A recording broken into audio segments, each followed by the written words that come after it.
Hi class! In today's lesson we're going to be studying about inverses of trigonometric functions.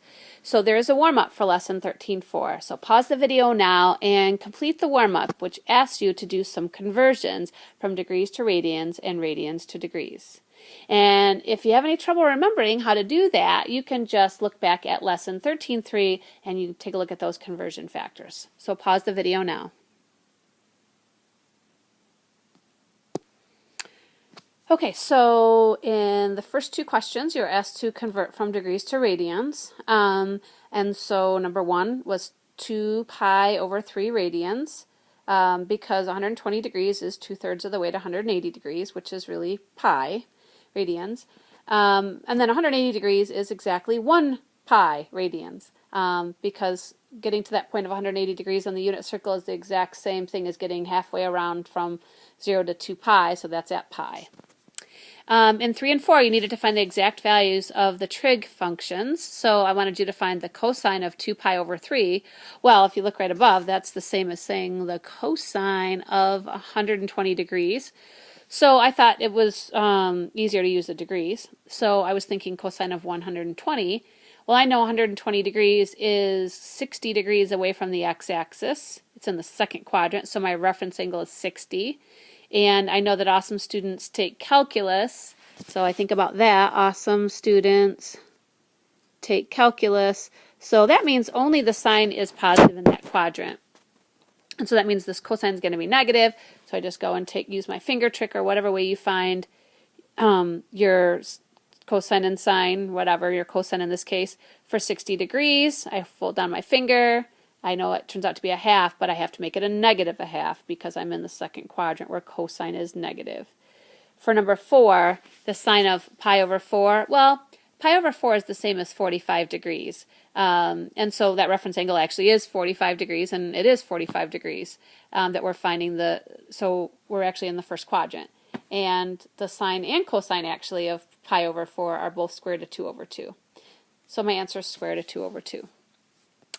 So our learning goals today are to evaluate inverse trig functions. So you may remember talking about inverses in geometry. And I used to have a saying, and you may have heard this too, that you use inverses for angles. You use inverses to find angles.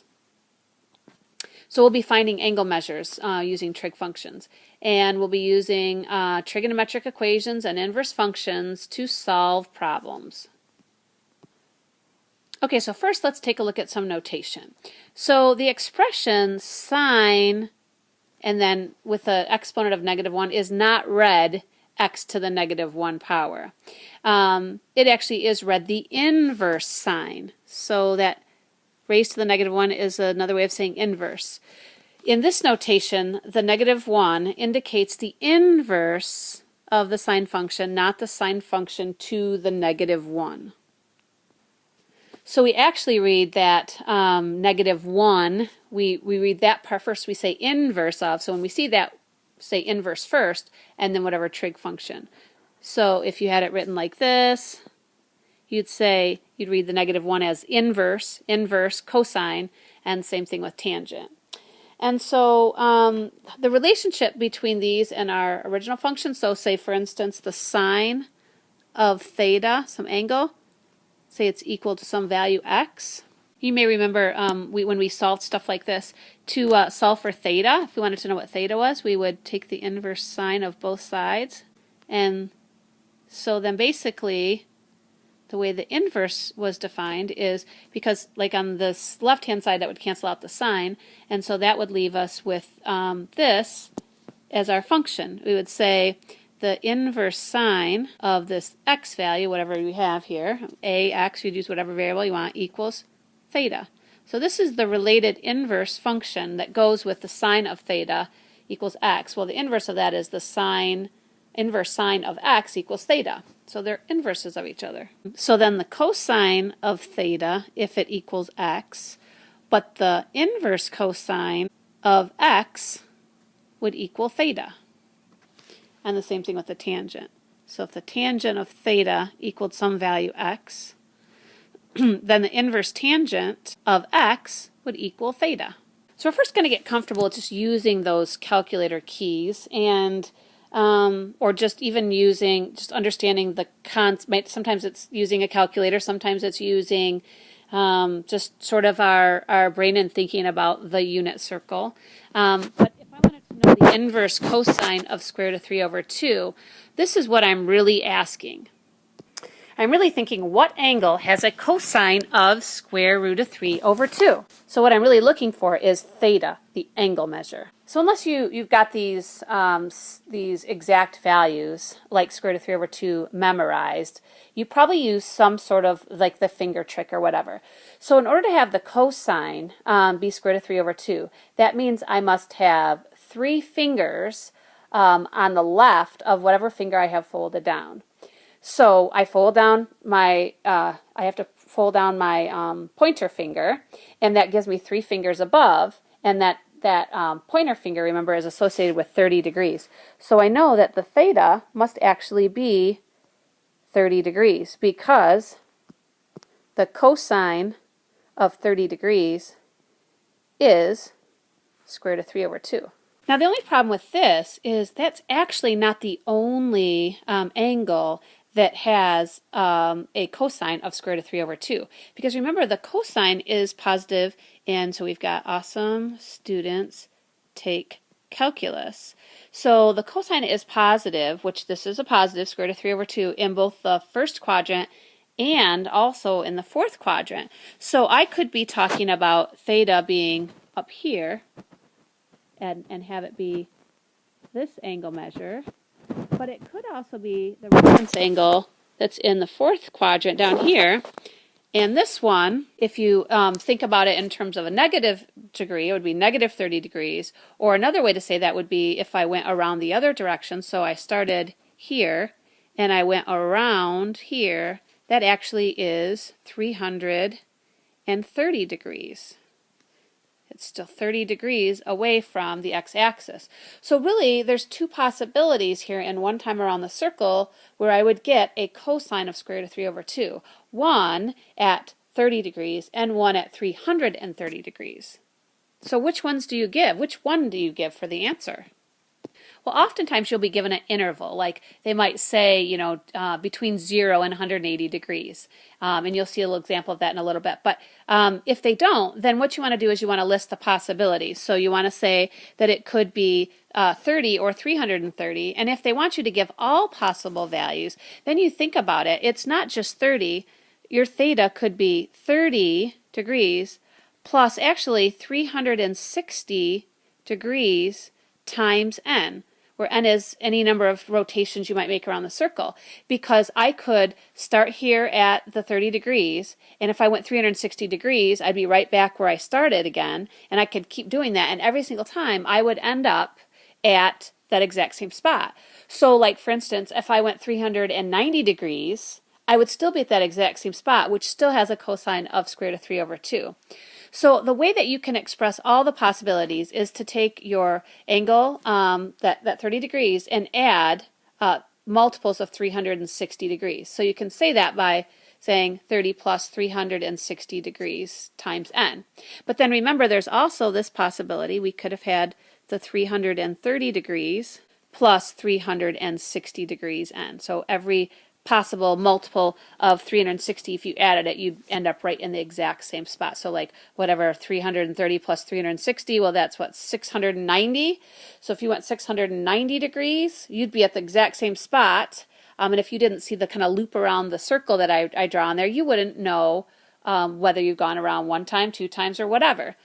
So this is how we express when they ask you to give all of the possibilities.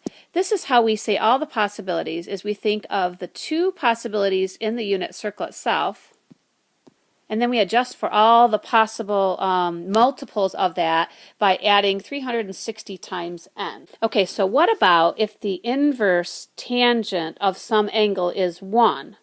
What must that angle be? In other words, what must theta be? Okay, well, if you think about the places where the tangent was 1, it was where the sine and the cosine were exactly the same, because the tangent is the sine over the cosine. And that happened, the first time we thought about it, is it happened in the first quadrant at 45 degrees. So I actually know that theta could equal 45 degrees plus 360 times n, because it could be, multiples of 360, like I maybe could have gone around a whole time and then 45 degrees and be right there. But then we know that the tangent is also, and if you remember, awesome students take calculus, in the third quadrant, there's also one that would have a positive tangent because you'd be dividing a negative cosine and a negative sine, which negative square root of 2 over 2, that's the sine, and negative square root of 2 over 2, which would be the cosine, they would give you a positive 1 again. And so that's going to be right over here in this quadrant, and it's the angle that has 45 as its reference angle over here as well, and that means we must have gone 45 degrees past 180, which is at 225. So the other possibility, it could be 225 degrees or any additional 360 degree multiple beyond that. So 225 plus 360 degrees times n. Okay, and what about C? So we want to know what value of theta would have its sine be negative 1/2. So we want to know sine of theta equals negative 1/2. We want to know for what value of theta is the sine negative 1/2. Well, first of all, let's think about where would the sine be a half, not a negative half, but just a half, because we're trying to figure out the reference angle. So I know in the first quadrant I have to have the sine be a half, and that means that I'd have to fold down my 30-degree finger to have one finger to the right of it, which gives me my sine. So that means the reference angle in the first quadrant would have to be 30 degrees. Well, the problem with that is that one doesn't actually have a negative square, or a negative 1/2 as its sine. So we get that reference angle though, so we can figure out like how many degrees above the x-axis do we have to be when we find our reference angles. And so I know that let's see, awesome students take calculus. And so I can see that the sine is actually negative in the third and fourth quadrants. And so what we want to know is the reference angles. We want to know the one that has a 30-degree reference angle in the third quadrant and one that's a 30-degree reference in the fourth quadrant. And so we actually don't want the 30 degrees up here. I just did that to figure out what the reference angle was easier. And so the ones we want are down here and here. So I know that this one in the third quadrant would be 180 plus 30 degrees, which is 210. And then this other one would be 360 minus 30 degrees, because I'm down 30 degrees from 360. So that's 330 degrees. And so now I know that this negative 1/2 for a sine will occur every time I get to 210 or 330 or any 360 degree multiple of that. So I know theta is going to have to be 210 degrees plus 360 times n. See, this just makes sure I cover all the possibilities. So when they ask for all of them, this is what they mean. And 330 degrees plus 360 times n. Now, if they had just asked me for the ones in the, one full 360 degrees, like say they limited where I want to look for these angles to just one time around the circle, then I would certainly just say it would be the 210 and the 330 degrees. Okay, so let's go ahead and move on. So as I mentioned in the prior examples, more than one value for theta has the same output for any given trig function. For instance, the sine of pi over 4, we know the sine of pi over 4 is the square root of 2 over 2, because pi over 4 is the same as saying like 45 degrees. Okay? And the sine of 3 pi over 4, well, 3 pi over 4 is the one that's actually located in the second quadrant, 45 degrees away from the x-axis, so that's the same as 135 degrees. And so that is also square root of 2 over 2 because the sine is positive in the first and second quadrants. And so here, if I had asked you, for the inverse sine, that would be square root of 2 over 2, you would either tell me 45 or 135. And you might even include those multiples of plus 360 times n. Or I guess if you're using radians, it would be, if you did this, you could say pi over 4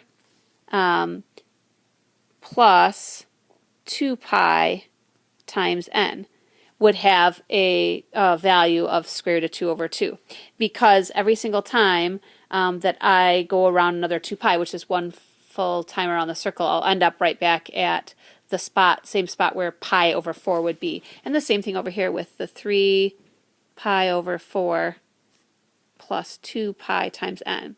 But because this gets kind of complicated when we have to look at all the infinitely many different multiples of 360 degrees that you could add on, or 2 pi that you could add on, we will oftentimes restrict the domain. So we have to restrict the domain for the function so that we can find just one angle instead of many, or infinite, I guess, also. I mean, technically it's infinite, because you could just keep adding another 360 or another 2 pi and you'd end up, right back in the same spot. So we restrict the domain. So trigonometric functions with restricted domains are indicated with a capital letter. So if instead of seeing sine written with a lowercase s, if you see it written like this with a capital S, what's value, the closest angle measure to 0 that would have, if it was a positive sine value, that would be in the first quadrant. And if it had a negative, the closest one would be going, instead of going counterclockwise, instead you'd go clockwise and go down into the fourth quadrant. So that's why the restriction is in the first and the fourth quadrants. And so this is how we usually write it. We usually say that the sine is restricted for theta, such that theta is less than or equal to pi over 2, we'll also write it in degrees here in a minute, but greater than or equal to negative pi over 2, which means between negative 90 degrees, which means if we were going clockwise, down 90 degrees, and also up counterclockwise 90 degrees, so it's got to be less than or equal to 90 degrees. So instead of giving all these extra values and saying, well, it could be in this quadrant or it could be in this quadrant, when we see a capital letter like that, we're just going to look for the one for a sine that would be in either the first or the fourth quadrant. So if it was a positive sine value, it would be in the first quadrant, you'd find that one, and if it was in a negative one, you'd look in the fourth quadrant, because sine is negative down there. Now the cosine's restriction instead is in the first and second quadrant. Now the reason why that is because remember that the cosine is positive in the first quadrant, but the cosine's negative in the second quadrant. And so the next closest place where the cosine would be negative would be in the third quadrant. So instead with the cosine, you can just go counterclockwise, and you'd stop in the first quadrant if your cosine's positive, and you'd stop in the second quadrant and find that angle instead if your cosine's negative. And so we restrict the domain here instead this way. We would say that we look for theta to be less than or equal to pi, but greater than or equal to 0, because we start here at 0 and we look around here until you get to pi. And then, or we could say between 0 and 180 degrees. So that's a restriction on the cosine. And then finally the tangent. Well, the tangent, the restriction that we give on the tangent is we use the same restriction on the tangent that we did for the sine. And that's because if your sine is negative, then your tangent will be negative also. And so that, that would be, we'd find that happening in the second quadrant. But if the cosine was negative, that actually would occur in where the cosine is negative in the fourth quadrant. And so that's actually closer than going to the second quadrant. It's closer to 0 if instead you go down into this fourth quadrant, then it would be to go all the way over to the second quadrant. And then, of course, going up into the first quadrant, that's when your tangent was positive. Now, the tangent is positive also in the third quadrant, but then you'd have to go a lot further from 0 to get to that spot. So that's why we restrict it to, this time, to the first and the fourth quadrants again. Or the way we would express that is it's less than or equal to pi over 2, greater than or equal to negative pi over 2, or in degrees, we'd say less than or equal to 90, but greater than or equal to negative 90. So we basically would look up 90 degrees from 0 and down 90 degrees from 0, and we would just look for whatever angle met the requirement for the particular given trig ratio. So if I ask you how many values does the inverse tangent of 1 have, it's actually infinite. And, you know, we kind of showed why that was on the prior page, because you could just keep looking at multiples of that. But how many values does the, with a capital T, inverse tangent of 1 have? And that's just 1. Okay? And so we know that that one would be, since it's a positive one, it would be the one located in the first quadrant. And it would be 45 degrees. So if they actually ask us that, it would be 45 degrees, or in radians, which would be pi over 4. Okay, let's go ahead and let's start taking a look at some examples. Let's turn the page real quick. Okay, so my first example, they want me to find, and we're just going to kind of ignore this table up here. And so the first example here wants me to find the inverse cosine with a capital C, so it's restricted domain, of negative square root of 3 over 2. So I'm going to think about cosine, and I know that my restrictions on the cosine, I want to look for this particular value starting at 0 and going all the way over to 180. This is my restricted domain. I want to look in here for this value. So actually, I know that awesome students take calculus, so only the sign is positive in the second quadrant, and this cosine's negative, so that means it's got to be over here. So actually, I want to look right in the second quadrant only. So I'm looking for one that's going to have a reference angle of 30 degrees. I know the cosine of 30 is square root of 3 over 2. So when I think about this angle over here, and I know that its reference angle, this is 30 degrees, so if I just go in the other quadrant and go up 30 degrees over here, so right over there, oops, right there, I know that I would be at 150 degrees because I'd be back 30 degrees from 180, right? And that's 150 degrees. Now if I wanted to give it in radians, I know that that's equivalent to 5 pi over 6 radians. Because remember how we split up the radians, it goes in terms of sixes. So there's like 1/6 for 30 degrees, 2/6 for 60 degrees, 3/6 for 90 degrees, 4/6 for 150 or 120, and 5/6 for 150 degrees. So my answer to that would be either 150 degrees, or if you wanted to give it in radians, it would be 5 pi over 6. And so these are values that are the ones that are in that restricted domain that would satisfy this. So you could check it by taking the cosine of 150 degrees. Of course, you're going to get the decimal equivalent in your calculator, but it'd be approximately negative 0.866, which is the same as negative square root of 3 over 2. So inverse sine of negative square root of 2 over 2 for B. So that means, I know it's going to have to be something that goes along with the 45 degrees, but remember I restrict my domain for the sine to negative 90 to 90 degrees, so this is kind of my restricted domain in my circle. And I know that because it's a negative sign, it must be the one that's down in the fourth quadrant down here.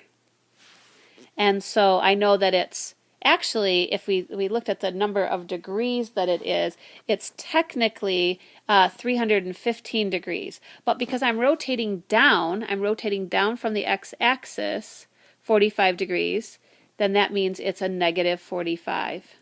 And so that's what I actually give for my restricted domains value. I say that the theta, the measure of theta, is negative 45 degrees. Or it's another way of saying negative pi over 4. Okay, so I noticed a little typo on C. This actually should say the square root of 3 over 2. And so we're looking for the value of theta when the sine is square root of 3 over 2. Okay, so it may have come to your attention that we have not yet once used the calculator in this lesson. Well, it actually turns out that you can use the calculator to help you along a little bit, especially at least in this area where we're looking at these trig ratios with the capital letter, the restricted domain trig ratios, because the calculator actually has them programmed right in. So if you type in the inverse cosine of negative square root of 3 over 2, it actually will tell you the 150 degrees, because it in its memory it knows that the domain is restricted from 0 to 180 degrees. And the same thing with the inverse sine of the negative square root of 3 over 2. It knows that that domain is restricted from negative 90 up to 90, and so it would tell you that it was negative 45 degrees. And in fact, here's a picture of when I used my calculator to find those values. So you can see here when I took the inverse cosine of the negative square root of 3 over 2, I got 150, which is the same way I got it with my exact values and kind of using what I know about the unit circle and exact values. And also, I was able to get the inverse sine of negative square root of 2 over 2 to be negative 45. And then if I wanted to switch over to radians, then I know how to do that. I know the unit conversion for switching from degrees to radians. So what I'd like to have you do is get out your calculator, and I want you to do a U-try question for C and D.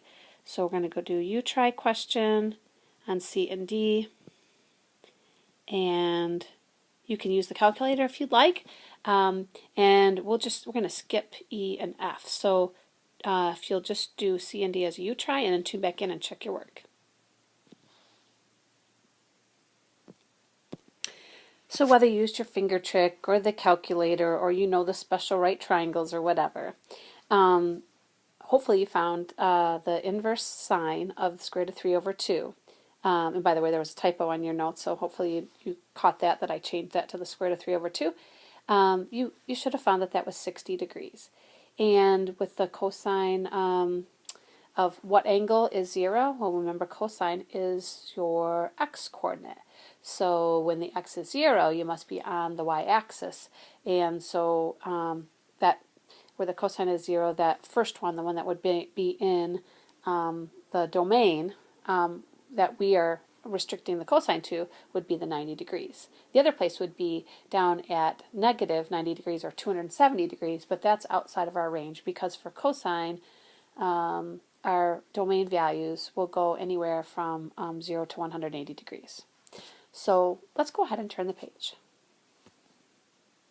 So this next learning goal is entitled Solving Trigonometric Equations.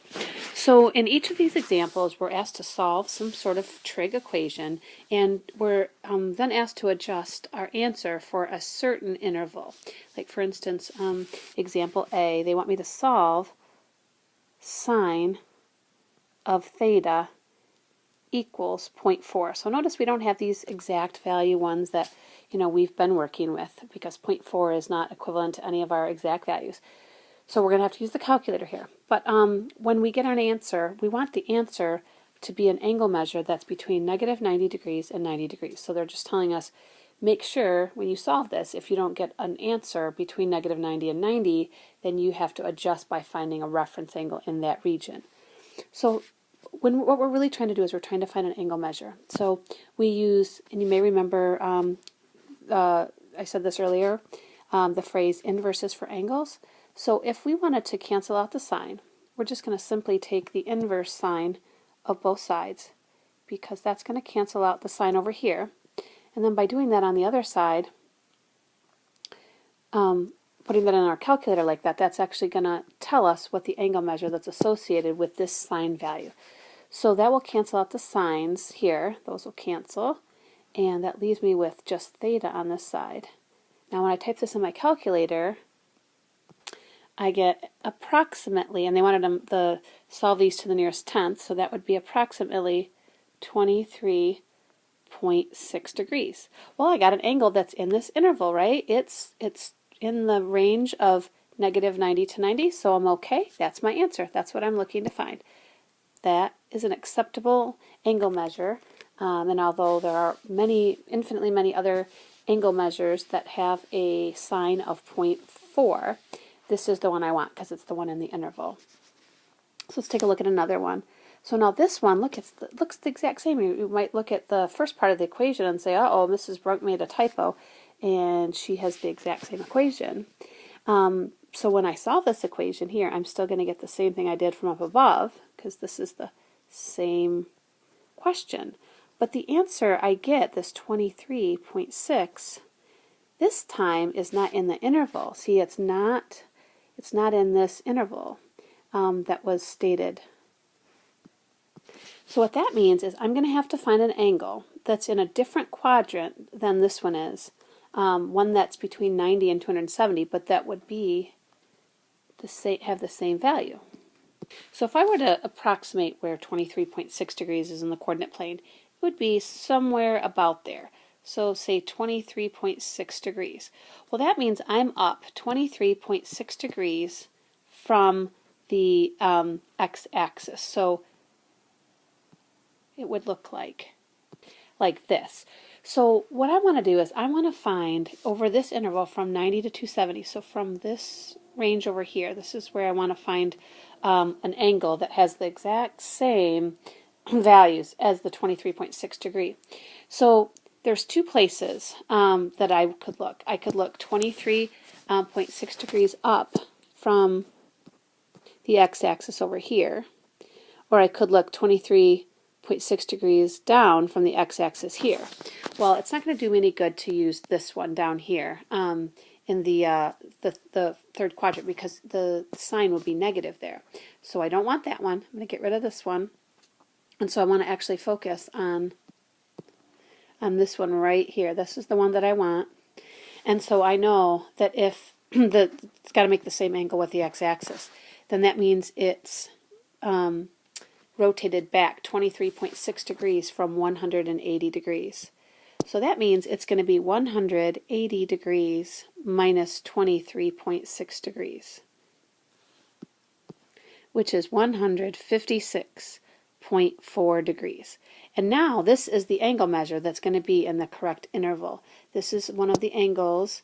This is the angle that would have a sine of 0.4 that would be between 90 and 270 degrees. Okay, so let's look at another one. Well, this time I want to find the tangent, and I want the tangent of theta to be equal to -2. And so what angle measure would have a tangent that's -2? Well, notice that the interval that's stated is that standard interval for the tangent. The tangent we usually go from -90 up to 90, just like the sine. Sine and tangent have the same domain. And so all I have to do is solve this directly, and it should give me a value because this is the one that's programmed in the calculator. So it should give me the correct value that I need. So I'm going to take the inverse tangent of both sides and see what they give me for an angle measure. And be sure to do this along with me and be practicing with your calculator because, you know, getting your hands on that calculator is going to make a big difference in remembering exactly how to do all this. So make sure you're following along with me on the calculator as well. And I got, with my calculator, rounded to the nearest tenth, -63.4 degrees. And that's right in the interval that I need it to be in. It's completely fine, so I'm done with that question. Now, I repeated that same question in D, but I changed the interval again. So this time my interval is 90 to 180 degrees. So there's no sense in going back through and resolving this again, because we know I'm going to get -63.4 degrees. So what that's going to look like is I've got this drawing of the coordinate plane, and I know that I must have gone down 63.4 degrees from the x-axis, because that negative means going in the clockwise direction. And so, but I want a value that is in this interval from 90 to 180 degrees. So that means right over here. Okay, So instead I want an angle that's in this region that's going to have the same tangent value. So it's going to be the one that has the same reference angle. So instead of rotating down from the x-axis 63.4 degrees, 63 point, actually it's going to be right here. So that's up 63.4 degrees.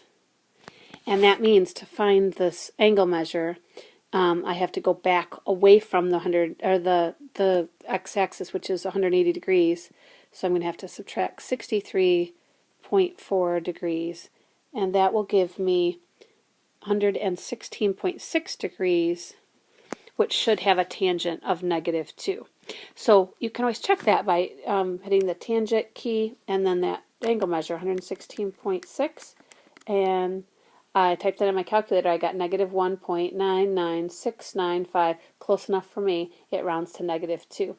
And so that answer, adjusted for the interval, is 116.6 degrees. And of course, there it is. It's in that correct interval. So what I'd like to have you do is solve E. But do notice this.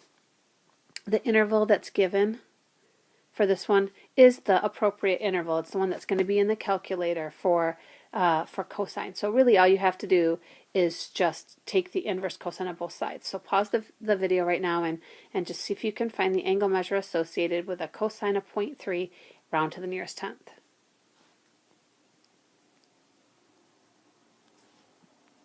And that's 72.5 degrees. Okay, let's turn to our very last learning goal. Oops, one more for you to do as you try. Sorry about that. So you try question. I forgot there's always two parts to each of these. Now just an adjusted interval. So instead, what I want you to do here is find an angle that's instead between 270 and 360 that has that same cosine of 0.3. So following that same example that we did with the earlier two examples, see if you can find the angle between 270 and 360 that has a cosine of 0.3. So pause the video now. Okay, so instead of rotating up 72.5 degrees from the x-axis, we rotated down so that we were in that fourth quadrant, which was the interval that was asked for. And so in order to get that angle measure, I either have to write it as a negative 72.5 degrees, which that's not in the interval, or I just know it's 72.5 degrees before I get to 360. So I could just take 72.5 away from 360, and that gives me 287.5. And of course you can check that saying by typing in the calculator the cosine of 287.5, and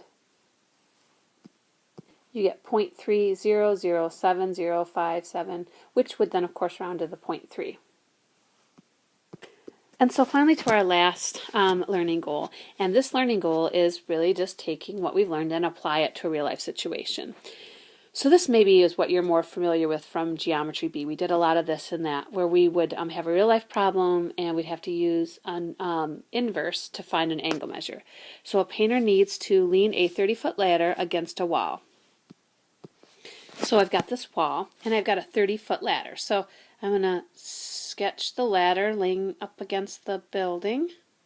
Here's my ladder, and that ladder is 30 feet because it's a 30-foot ladder. So if it's not 30 feet, you got cheated out at the hardware store. So it says that the safety guidelines recommend that the distance between the base of the ladder and the wall, so that means this distance from base of the ladder to the wall, should only not be more than a quarter of the length of the ladder.